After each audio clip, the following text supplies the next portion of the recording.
ready to amplify your WordPress content and reach a whole new audience on Medium. First, head over to your WordPress dashboard and navigate to the Plugins section. Click on Add New.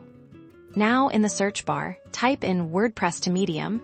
You'll see a few different plugins pop up. We're going to use the one most recommended. Look for the WordPress to Medium plugin. Install it by clicking the Install Now button, and then activate it.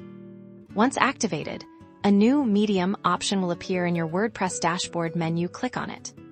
You'll now need to connect your Medium account. This usually involves getting an integration token or API key from Medium and pasting it into the settings page. Within the plugin, you can find instructions on how to generate a Medium API key. Follow the documentation.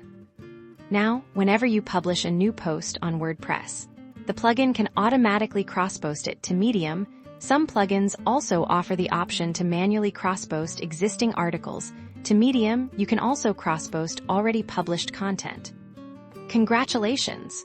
Your WordPress content is now reaching a wider audience on Medium, boosting your online presence and driving more traffic to your website.